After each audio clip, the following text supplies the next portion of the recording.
Any way you look at it, a legal firestorm is about to hit. Trial lawyer Mark Geragos is no stranger to high-profile legal cases. He joins us along with Florida Assistant State Attorney Stacey, Honowitz, who supervises Broward County Sex Crimes Unit.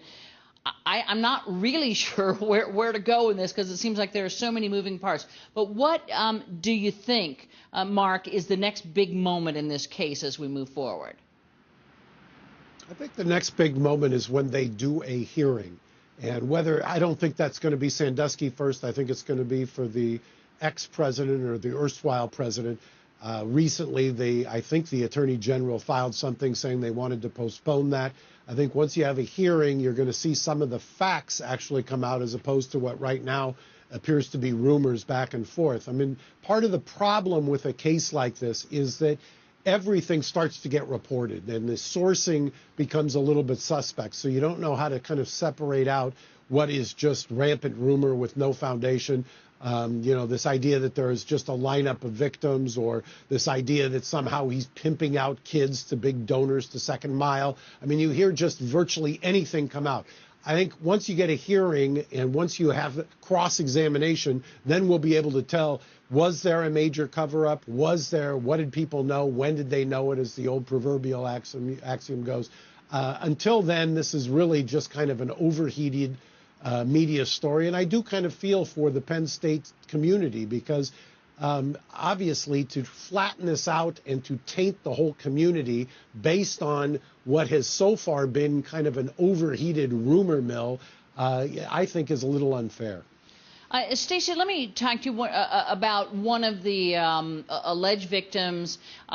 His lawyer has said, yes, he's willing to testify and he'll be ready. And I wondered, how in the world do you prepare an alleged abuse victim to sit on that stand and talk? And I know it makes a difference, between how young they are. That some of these abuses are alleged to have gone back, so we're talking about grown men now. But how do you go about preparing them? What do you look for? Well, it's very interesting, Candy, because I've prosecuted a lot of cases with men who were boys when the abuse took place. And it's interesting, even though they're older and they're probably more able to know their way around a courtroom, they still have the same feelings as those little kids. You know, they break down, and you have to prepare them that the testimony will be very difficult. And what is so private and so secretive has to now come out into a court of law, and strangers are going to have to listen and make a decision. So you really have to get them past the shame and the embarrassment that they're already feeling, because now the world is going to know what's going to happen. But you'd be very surprised.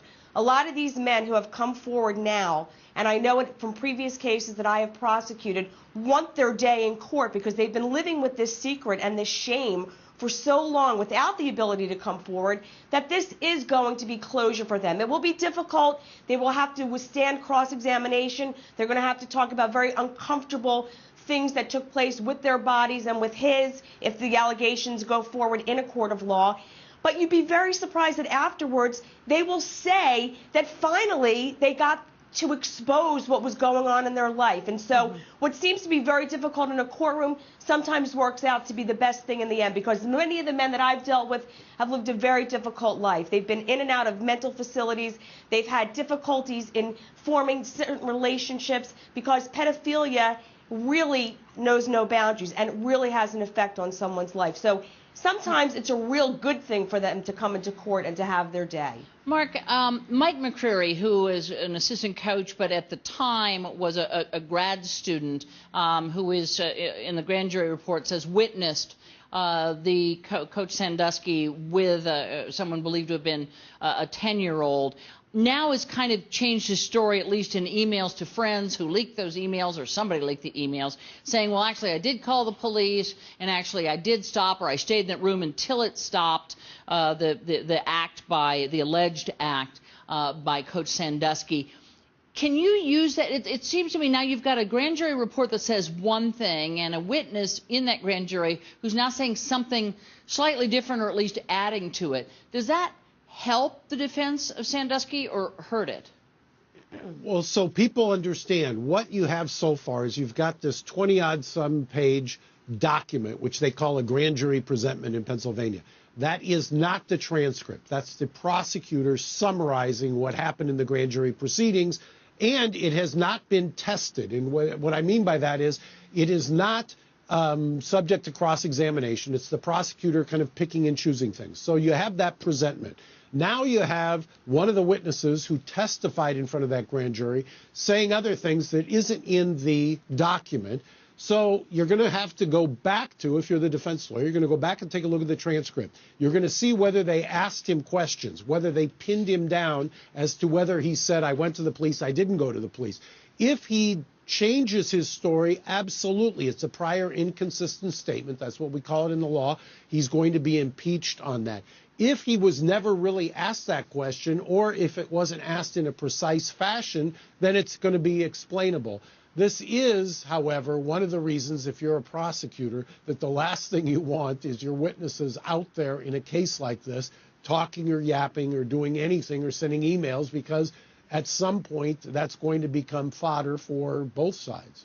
Stacey, the last question to you, and I need kind of a quick answer, but in your experience, do most of these cases, when you have a young person or even an older person who was abused as young, do most of them go to court, or once those witnesses signal their willingness to testify, are there deals? How do they mostly end?